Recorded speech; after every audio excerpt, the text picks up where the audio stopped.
Is docket number 614021, styled the State of Ohio versus Christopher Whitaker. On February 13th of this year, a jury found Mr. Whitaker guilty beyond a reasonable doubt of 4 counts of aggravated murder, 1 count of rape, 2 counts of kidnapping with sexual motivation specifications, and 1 count of aggravated burglary. Additionally, guilty verdicts beyond a reasonable doubt were returned on 1 count of tampering with evidence and 1 count of gross abuse of a corpse. All of the aggravated murder counts involved the death of A.D. Each count of aggravated murder contained 3 felony murder specifications. Also, on the 13th of February, the jury returned guilty verdicts, again beyond a reasonable doubt, on all 3 of the felony murder specifications. The 4 counts of aggravated murder were merged into a single count, that being count 4, under Revised Code Section 2923.01a, which was purposely and with prior calculation and design causing the death of A.D. with the 3 felony murder specifications. The counts of rape, kidnapping, all contained notices of prior conviction, sexually violent predator specifications, and repeat violent offender specifications. The kidnapping counts contained sexual motivation specifications, and the jury found that specification in the affirmative. The defendant exercised his right to a jury trial on the predicate offenses, but bifurcated the notices of prior conviction, sexually violent predator specifications, and the repeat violent offender specifications. He stipulated as to the notice of prior conviction and the repeat violent offender specifications and was convicted of those. In light of the death sentence returned by the jury, the state dismissed the sexually violent predator specification. On the 21st of, that was clearly subsequent to the sentencing phase. On the 21st of February, the sentencing phase began, and the state at that time offered into evidence select trial phase exhibits referencing the aggravating circumstances that Mr. Whitaker was found guilty of committing. Having done so, the state rested its case in chief. The defense called 5 witnesses in mitigation, and Mr. Whitaker made an unsworn statement. The state then called 1 rebuttal witness, and on the 23rd of February, the jury returned a verdict finding that the aggravating circumstances that the defendant was found guilty of committing outweighed the mitigating factors beyond a reasonable doubt and found that a sentence of death should be imposed on Mr. Whitaker. Ohio law requires that the penalty imposed in a capital murder trial where a jury has recommended a sentence of death be determined by the trial jury and the trial judge. The jury's verdict of death on the aggravated murder of A.D. is a recommendation to the court. The law then requires the court to conduct an independent analysis and weigh the aggravating circumstances against the mitigating factors. And before I announce my verdict on behalf of the state of Ohio, with respect to the aggravated murder, would the state care to make a statement? Thank you, Your Honor. May it please this court. Your Honor, the state of Ohio asks that you incorporate all of our arguments made during this trial that you presided over. We have nothing further to add at this time. Thank you. Mr. Shaughnessy. Thank you, Your Honor, for pleasing the court. Obviously, nothing that we would say is in any way meant to demean the seriousness of what occurred here. I think that we all understand that, including Christopher. Your Honor, I would just ask you to consider the manner in which Mr. Whitaker has composed himself from the beginning of this process. The court had the opportunity on many occasions to view the statement in which Christopher admitted his guilt and indicated in that statement genuine and true remorse, we believe, and indicated that he wanted this process to go as quickly as possible. He didn't want to turn it into a circus for the words that he used. Judge, I think he has done that throughout this process. As the court's aware, he did instruct his counsel not to contest the charges. He did admit to the charges. He didn't ask us again to fight those in any way, manner, or form. We did that from the beginning of the voir dire, through the opening statements, and through the entire process. The court is correct that he did exercise his right to a jury trial, and I think that we're all aware within the system that that's the only mechanism that we have. He did again admit his guilt and has been remorseful throughout. We articulated that at the litigation hearing. We would ask the court to incorporate all the things that were presented. I'd be remiss if I didn't point out that his family is present. His Aunt Martha is back again. His sister, Alicia, who testified, is unable to be here today, Judge, due to her medical condition that was discussed on that date. So we would just again ask you to incorporate the things that we presented at the litigation hearing, and again consider his remorse from the moment he was apprehended and admitted his guilt. Thank you. And Mr. Whitaker, would you care to make a statement at this time? Thank you. In making its determination, the court has considered the aggravating circumstances found by the jury beyond a reasonable doubt involving the aggravated murder of A.D. The court has not considered the aggravated murder as an aggravating circumstance. The court's analysis considered the evidence, the nature, and the circumstances of the offense, the history, character, and background of Mr. Whitaker, as well as any statutory and non-statutory factors that were presented. The court found nothing mitigating in the nature and the circumstances of the aggravated murder of A.D. After weighing all of the appropriate evidence, the mitigating factors, and all statutory and non-statutory factors, it is the decision of the court that the aggravating circumstances involving the aggravated murder of A.D. outweigh the mitigating factors beyond a reasonable doubt. In fact, the mitigating factors presented pale in comparison to the epic barbarity associated with the three proven aggravating circumstances. Therefore, the court imposes a sentence of death upon Mr. Whitaker as to count 4 of the indictment. And prior to going on with the non-capital offenses on behalf of the state of Ohio, would the care to address the court? Yes, Your Honor. May it please this honorable court, Your Honor, at this time the state of Ohio asks that you consider statements on behalf of the family of Ms. DeFreeze, Alianna DeFreeze, at this point, prior to any statements made by the state of Ohio. Your Honor, is that okay? Certainly. Your Honor, I think the first person that's going to address this court will be Ms. Yvonne Day, the grandmother of Alianna DeFreeze.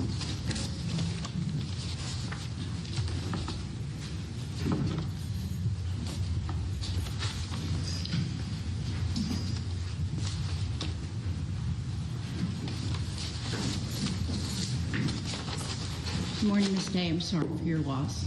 Thank you, Your Honor. And if you would identify yourself for the court reporter, please. My name is Yvonne Day. I'm Alianna DeFreeze's grandmother. I want everyone to know that all women today will get justice. You know, because we waited, we had to be patient, and it's just, everyone will know that this man is a liar and a thief. You know, we've tried, you know, to hang on, to hold it together. He's not sorry for what he's done. For years, this man has been evil. He knows what he was doing. I looked at this man one day. He was watching me. And I know when I look back at him, I spread my nose open at him and he looked down. That man was looking for someone that day. He's a liar and he's not remorseful. He's scared because he's caught. He messed with the wrong family. Yeah.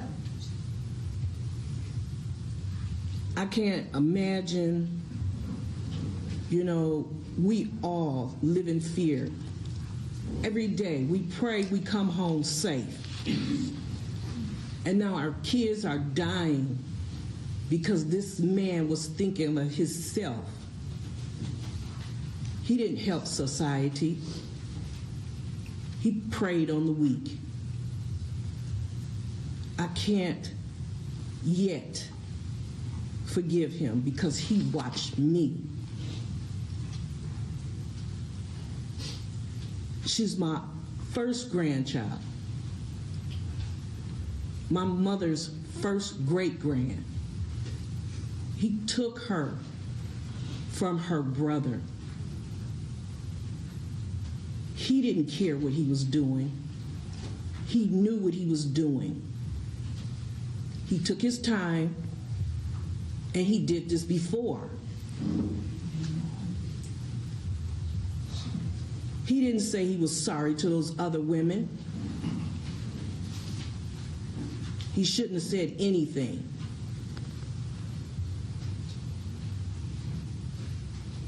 I just want everybody to know he's going to remember me because I can see the evil that's in him. And we have to tell everybody this is what evil looks like. And he will not torture anyone else again. This is not going to be on TV again. You took your time and you preyed on people's emotions, their weakness. You've been lying for years. I'm sorry, I cannot forgive this man yet. I'm still in pain. Thank you, Your Honor. Thank you. This is a civilized proceeding, ladies and gentlemen, and any outbursts from the gallery, you'll be asked to leave and be escorted out by the deputies. At this time, Your Honor, Ms. Cooper would like to address the court. Thank you.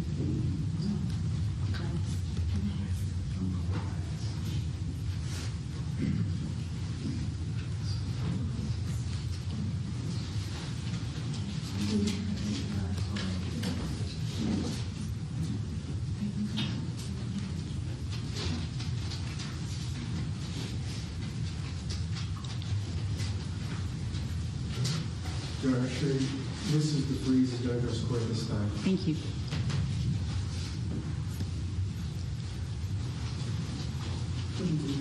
Good morning. And again, would you tell the court reporter your name and spell it for her, please? Whitaker DeFreeze, W-Y-T-O-N-Y-A-D-E-F-R-E-E-Z-E. I'm Alianna DeFreeze's stepmother.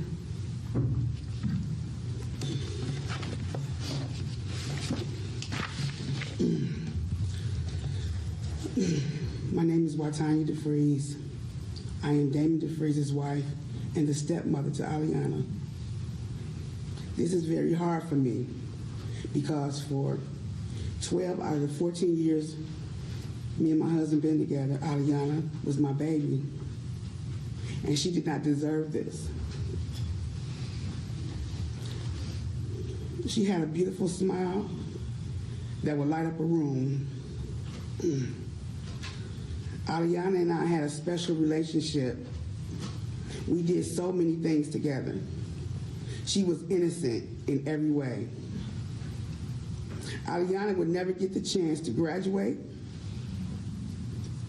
to go to college, or to have children of her own. She had dreams and aspirations, and he took all that away from her. From the day Alianna never made it to school to the day the detectives told us they caught a suspect till today, my heart is still hurting. I can't go into her room without crying. Her room is still the same way she left it.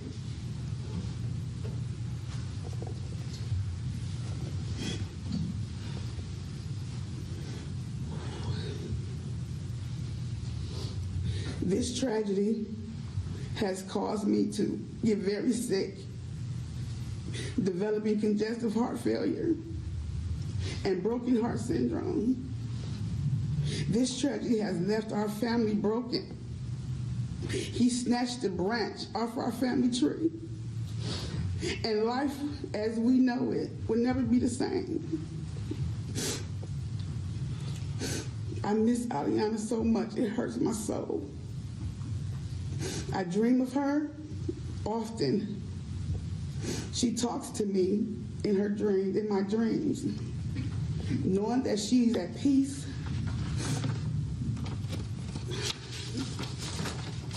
brings me a little comfort, but not much, because she's not here with us, and that's his fault. So every day is a challenge for us. My doctors suggested to me that I needed to do something to bring myself out of this depression so I can stay out of the hospital. I needed to do something to get my life back on track. But I didn't want to talk to anyone about how much my heart was hurting. I didn't want to see nothing or hear anything pertaining to this case because it hurt too bad.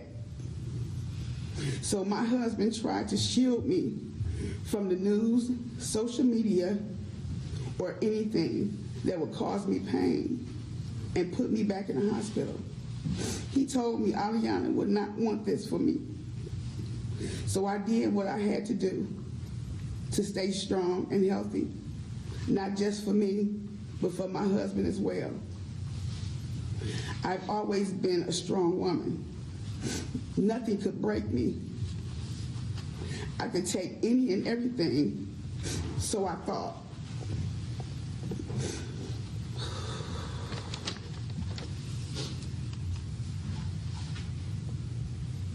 When our baby girl was taken away from us in such a horrific matter, I found out that I too can be broken. But I was determined not to let this devil win. So my husband and I started the Alianna DeFreeze Let's Make a Change Foundation. And that gives me strength to keep our baby memory alive and to try making such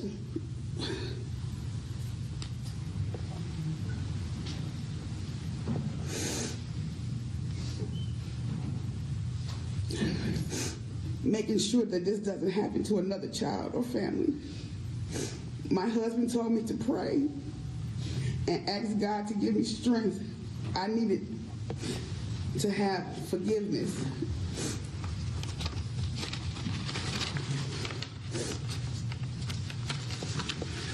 In my heart. I did that. But I'm not there yet. And I don't know if I will ever get there. When the jury read their verdict, the death penalty, I felt a sense of relief. But then I thought quickly to myself, who am I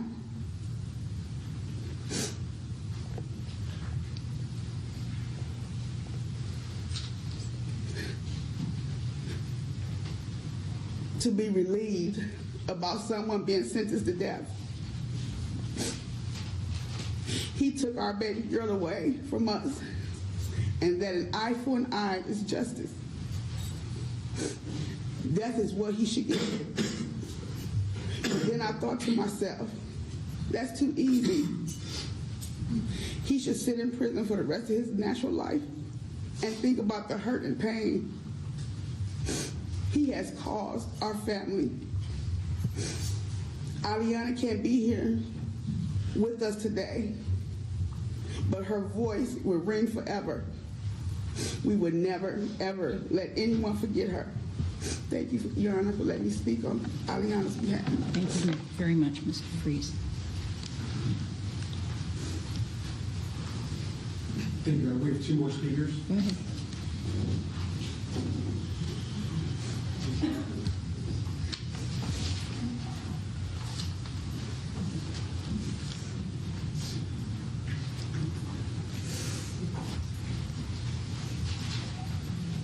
Your Honor, Denisha Cooper is going to address court at this time, Alianna's mother.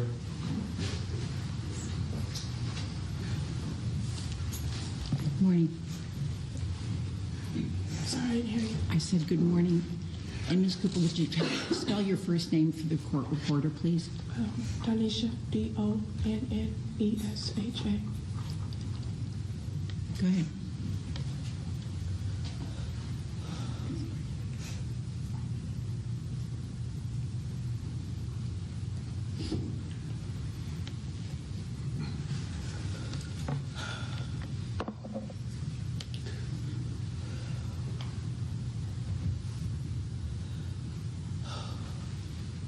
I just want to say that I do not believe that he is remorseful at all.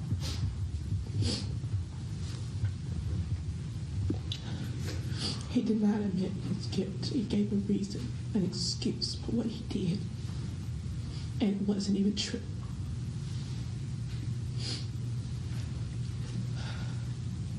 How dare he take away my daughter? He has children of his own. He didn't think about anybody himself. He just snuffed out a really bright light in the world because of his own selfishness. She has a little brother. I will have to grow up without her.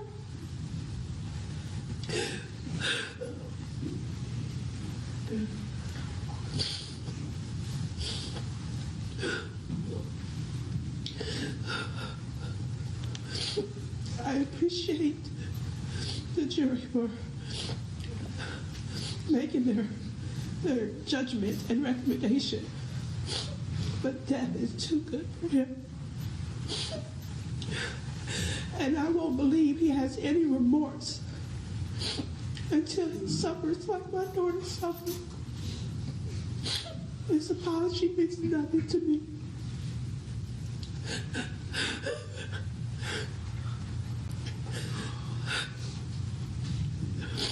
A piece of my heart is stolen from me. I can't even function.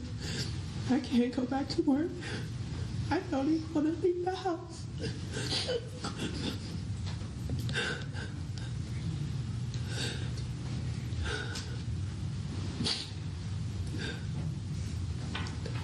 She was such a happy, innocent child, and all she wanted to do was help me.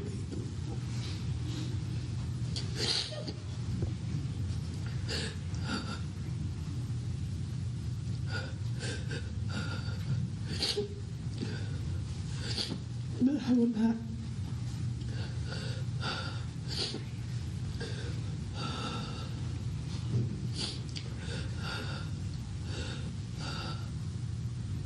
I will not let her be forgotten.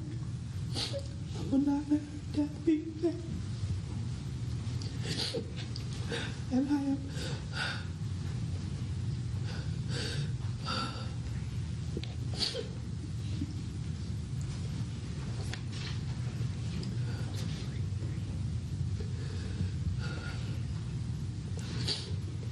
I will not let his monstrous heart consume my life. Because my daughter will want me to live and be happy and help other people.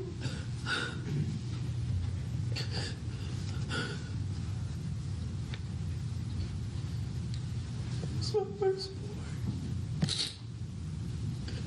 And I love her so much.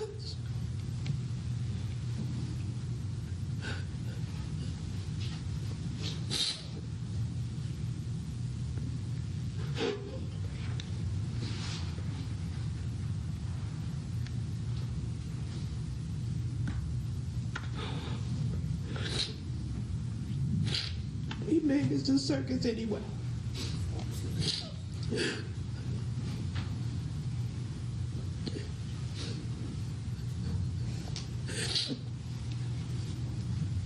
And I hope it eats away at his heart for as long as he's still.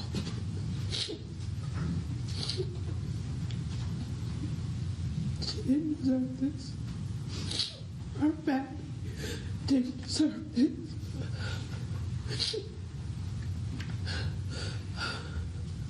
But we will stay strong. And I don't know, maybe one day, I doubt it would be anytime soon, that we would be able to forgive him. But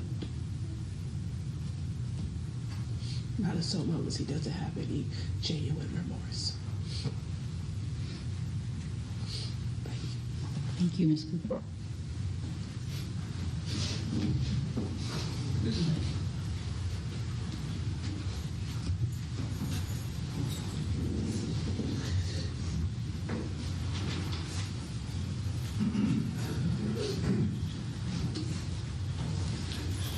Your Honor, Mr. DeFreeze, would now like to address the court.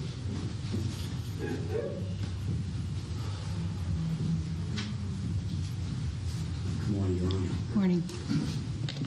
Would you tell the court reporter your name, please? Damon DeFreeze, D-A-M-O-N-D-E, capital F-R-E-E-Z-E.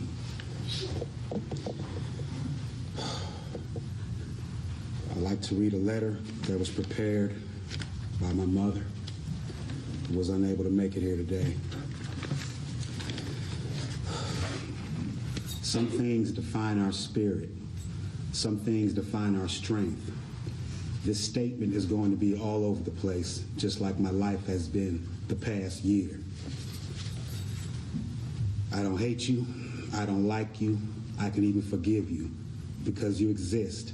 I know you're real, but you don't matter to me one way or another. I stay away from the media and the news because looking at you, I will become violently ill and tearfully break down. With time, when I would unexpectedly catch a glimpse of you, I saw someone and it was just made me numb. You don't faze me. There are days the tears just flow out of nowhere, at any time, at any place. There's a feeling of being punched in my stomach, but my heart feels the joy of the hugs of Alianna and her smile. I've let go and I've let God. My heart goes out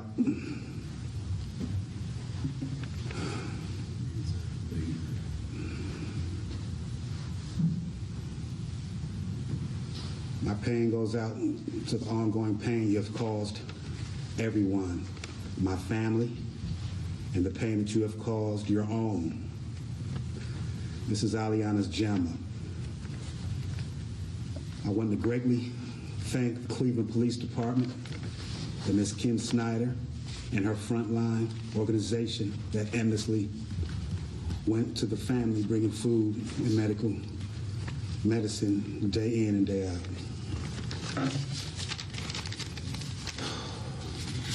What is your mother's name, Mr. DeFreeze? Oh, sorry. My mother's name is Gloria Thomas. Thank you. I want to thank you, Your Honor. I want to thank you, the jury, Cleveland Police Department, 4th District Prosecution.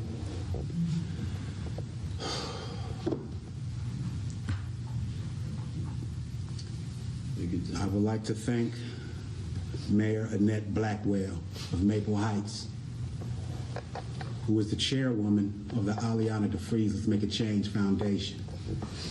She's been there and supported us from day one, and she's still there, as tight as her schedule may be, and I want to thank her for that. I want to thank all of Alianna's angels and the public near and far who've reached out to my wife and I during this trying time. We have people from Australia, Thailand. This has touched a lot of people. I wear this purple suit that I have on because it's the suit that I wore to my daughter's funeral. It was donated by Mr. Rick Diamond, who was one of Alianna's angels. He's the owner of Diamond's Men's Store. We've been supported by so many people, keeping us strong and motivated. Words can't explain what we're going through. I want to thank my Lord and Savior, Jesus Christ. If I didn't say it, I want to say it again. I want to thank him for giving us the strength. Because without him, we are nothing. I've been up since 1:19 this morning.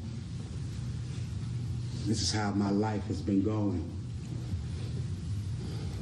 this last year and almost a half.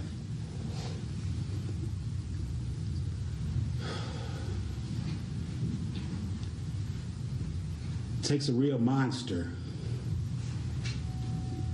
to take a child who's going on her way happily to school. And it happens too often. Every time I turn on the news, read the paper, there's a child missing. Not only child, there's men and women missing also.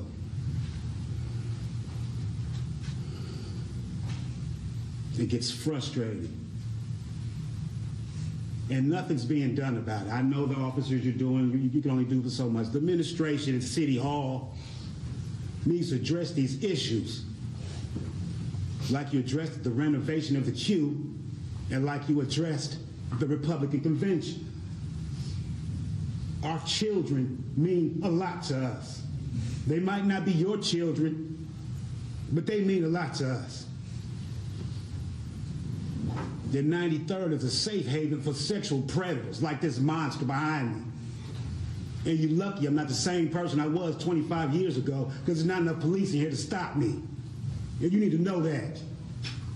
And when you get where you're going to get what you got coming. Before you get to that gas, that lethal injection chamber. My baby didn't have a chance. No grandchildren, can't walk her down the aisle. When she'd come over on the weekends, on Fridays, we'd have this same talk about this guy back here.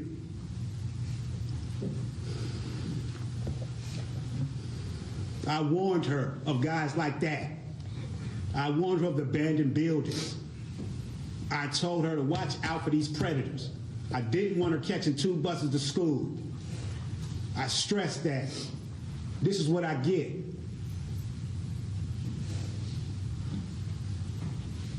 She would talk to me, Daddy, you showed me how to fight. I'll be okay, Daddy. I say, baby, listen to me and quit running your mouth. Don't walk with your hood on your head. Don't have the earbuds in your ear. Be aware of your surroundings. She kept running her mouth and I grabbed her. I said, that's how it's going to happen, Alianna. I said, that's how it's going to happen. Now what you going to do? Wow, Daddy, you scared me. I said, yeah.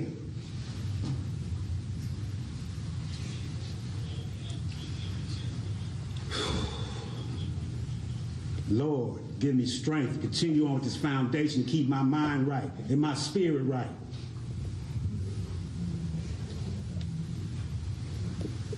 Excuse me, so I can look at this bitch-ass dude. You're addressing the court, Mr. DeFreeze, not... I said enough. Thank you, Your Honor. Thank you.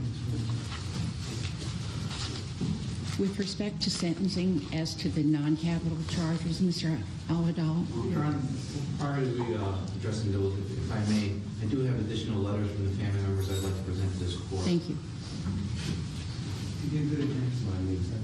Your Honor, there's a letter from the close friends of the Cooper family.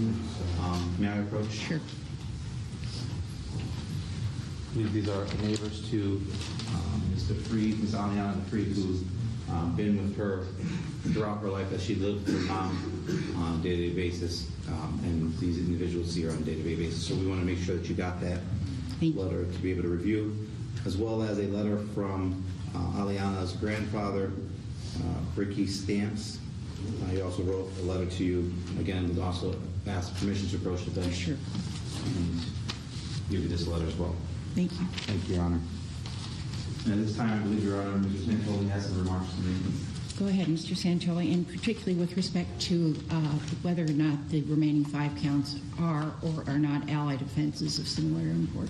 Your Honor, yes, the state of Ohio takes the position with sentencing memorandum that the remaining counts are not allied offenses of similar import. There's different animus for each and every event that occurred in this criminal conduct case. The court is well aware of the evidence that was presented during the trial phase and should make the appropriate findings at the appropriate time that none of the counts, kidnapping, aggravated burglary, rape, tampering with evidence, and gross abuse of the corpse are allied offenses of similar import. Once that finding's been made, the state would ask this court to take into account not only what it learned during the trial phase, the evidence that the state produced, but also the heartfelt words from Alianna's family today in crafting a just and appropriate sentence. Obviously, the court has already issued its sentence in regards to the aggravated murder count, but the state would ask to levy serious consideration as to each and every one of the additional counts that remains before this court. Thank you very much. Thank you. Mr. Shaughnessy? Your Honor, we would disagree. We would motion the court that these are allied offenses without further argument. And again, prior to imposing sentence, would your client care to address the court? Very well. Then Revised Code Section 2941.25a prohibits multiple convictions for allied offenses of similar import. The court, it's the state's position, and the court agrees that these are not allied offenses of similar import. In making such a determination, whether or not they are, the court has to look to the defendant's conduct, whether the offenses are dissimilar in import or significance, were they committed separately, and were they committed with separate animus or motivation. The conduct, the animus, and the import must all be considered. Mr. Whitaker committed each of these non-capital counts separately and with a separate animus. Additionally, several of the counts are, again, of dissimilar import. The rape in count 5 doesn't merge. Whitaker forcibly sexually assaulted A.D. during a prolonged offense.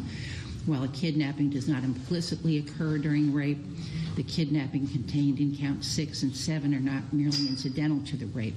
For count 6, the harm caused by the sexual assault is separate and identifiable from the physical injuries that he caused in the course of torturing A.D. For count 7, Mr. Whitaker forcibly removed A.D. from the street and transported her across the field and into a vacant house. The harm from trespassing into 9412 Fuller Avenue and threatening physical harm is again separate from raping, torturing, and ultimately killing her. Count 6, the kidnapping does not merge. Count 6 is not merely incidental to the rape. Mr. Whitaker restrained A.D. of her liberty in order to terrorize her. He caused serious physical harm when he used multiple tools to puncture her body. His actions in taking her and torturing her were committed separately from the rape and, again, the aggravated burglary. Count 7, the kidnapping in count 7 likewise does not merge. As previously discussed, the kidnapping was prolonged and substantial and separate from the rape. Kidnapping her from the street also subjected her to a substantial increase in the risk of harm, separate and apart from that involved in the underlying crime. She was tortured and murdered in addition to the sexual assault. The kidnapping is separate, again, and does not merge with the other offenses. With respect to count 8, the aggravated burglary was complete when he transported her to 9412 Fuller Avenue, where she was present. While the aggravated burglary may have been done to facilitate the rape and kidnapping, it also involved a separate harm from the harm that was involved in the commission of the rape and the kidnapping. Mr. Whitaker transported her to a vacant house where he raped, tortured, and killed her. The separate and identifiable harms demand that he be sentenced, again, separately for each count. The tampering with evidence, again, is dissimilar in import to any of the other offenses. He attempted to conceal or destroy the evidence by throwing her clothes in the garbage. Again, the harm caused from attempting to avoid detection is different than any harm caused by the rape, kidnappings, or the aggravated burglary, or, in fact, count number 10, which was gross abuse of a corpse. Count 10 is gross abuse of a corpse, also dissimilar.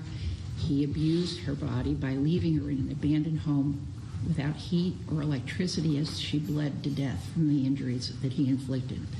Knowing that her dead body was in this state, he left her in the home, never once seeking to alert authorities as to her location so that the corpse could be properly cared for. Therefore, as to count number 5, the rape, I'm going to sentence Mr. Whitaker to a term of incarceration of 11 years. Count 6, the kidnapping, 11 years. Count 7, 11 years as well. Count number 8, 11 years. Count number 9 is a low-tier felony 3, I do believe. Yes, it is, Your Honor. Term of incarceration of 3 years. And count number 10, the gross abuse of a corpse, the felony 5, a term of incarceration of 1 year. All of those counts will run consecutive to one another.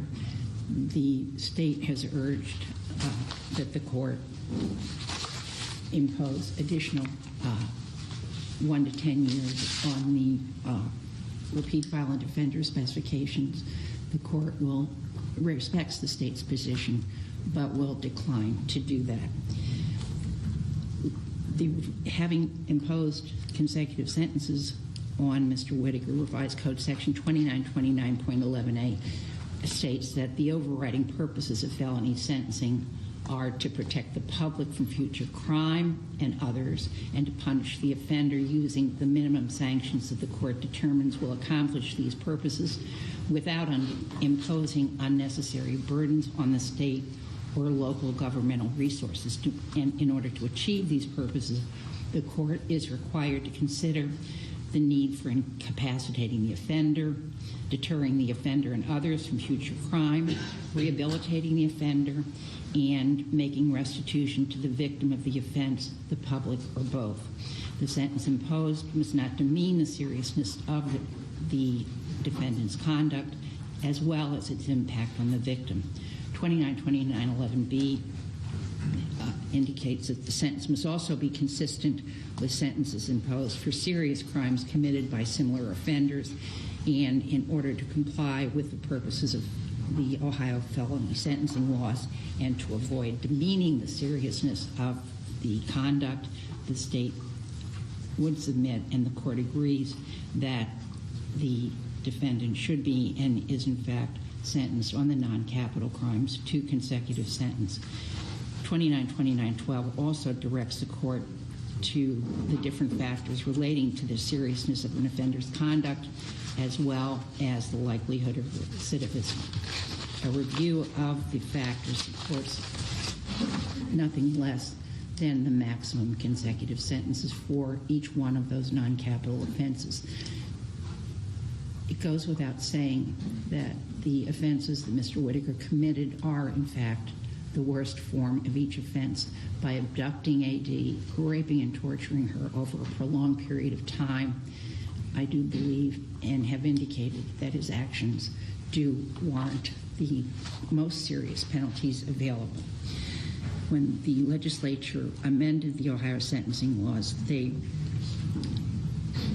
fortunately or unfortunately revived the presumption of concurrent sentencing contained in 2929.41a, so that in order to impose consecutive sentences, the court has to make the following findings: that consecutive sentences are necessary to protect the public from future crime or to punish the offender, or both, and that the sentences are not disproportionate to the seriousness of the conduct and the danger that the offender poses to the public. The court has to make at least one of the findings pursuant to 2929.14c4. The first being that the offender committed one or more of the offenses while he was awaiting trial or sentencing under a sanction imposed pursuant to 2929.16, 17, or 18 of the Revised Code, or was under post-release control prior to the offense. That does not apply to this defendant. However, under subsection B, at least two of the offenses were committed as part of one or more courses of conduct, and the harm caused by two or more of the offenses committed were so great or unusual that no single prison term for any of the offenses committed would adequately reflect the seriousness of the offender's conduct, and subsection C, that the offender's history of criminal conduct demonstrate that consecutive sentences are necessary to protect the public from future crime. Mr. Whitaker does fit under both subsections B and C. He has a criminal history that did include sexually assaulting a woman and stabbing her in the neck. He didn't reform while in prison. Instead, He abducted a 14-year-old girl on her way to school, and took her to a vacant house, raped, tortured her with tools, killed her, and then tried to avoid detection. So the court does believe that the harm committed by Mr. Whitaker's actions are so great, the harm is so great, that no single prison term would adequately reflect what he did. The state anticipates, and the court agrees, that he took responsibility and expressed remorse for his crimes. The evidence that the court heard over this trial in this case, and in the defendant's own words, it appears to the court that the remorse he felt was basically for himself and the fact that he would be considered a monster in the community. Those words of Mr. Whitaker are reflected in the jail calls that he made to a number of individuals in the community.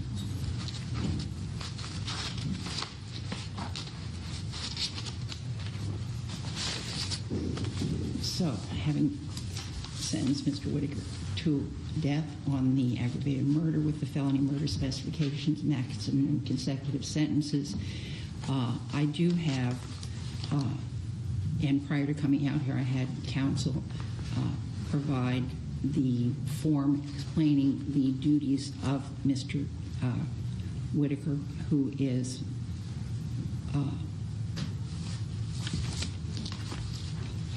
a tier 3, Your Honor. A tier 3 sex offender. The form is mislabeled. It indicates that he is a tier 1 offender. Mr. Shaughnessy, I did have you take this form into your client. We'll He does provide a new understand form. he's a tier 3 offender, Your Honor. We did explain to him all of the requirements, including registration for length that they're going to be dating upon the effective release, and the requirements if he's moves or transfers in or out of the county or the state. He did sign the form, and I believe he understands the consequences. Okay, and I did indicate that the form indicates that he is a tier 1 offender. So, but you do understand, Mr. Whitaker, that you will be labeled a tier 3 sex offender, which means that in the event that you're ever released from the institution, you're going to have to report your whereabouts to the county sheriff in whatever county you reside for the rest of your life, and that has to be renewed every 90 days. There's also a prohibition against your residing within 1,000 feet of a school or any establishment having visible signage that children are involved. You do have, obviously, a right to appeal. You have a right to appeal if you can't pay the cost of an appeal. Those will be provided to you without cost. Counsel will be appointed for you, and the court will appoint from the Public Defender's Office Erica Cundliffe, Cundliffe, and Jeff Ganzo, Ganzo. The cost of documents necessary for appeal will also be provided for you, and the public defender will timely file a notice of appeal on your behalf. Mr. Whitaker was arrested in this case on the night, I do believe, of February 2nd, 2017. He will receive 417 days of jail time credit.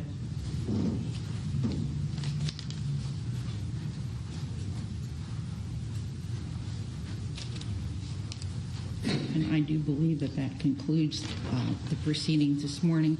There's a previous finding of indigency, so the court will suspend fine, fees, and court costs. Certainly. Okay.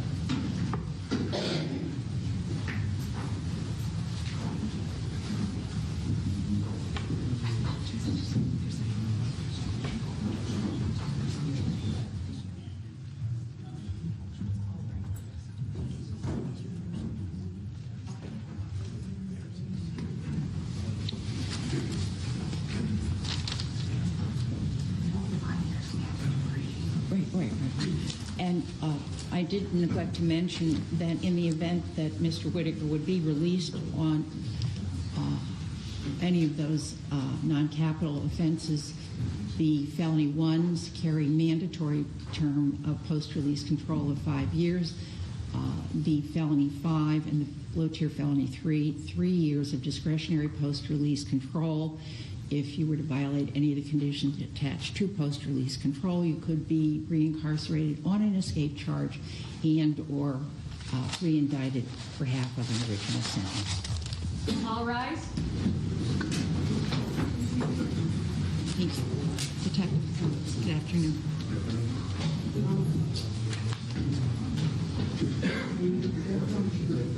Whitaker, you should have got the death penalty.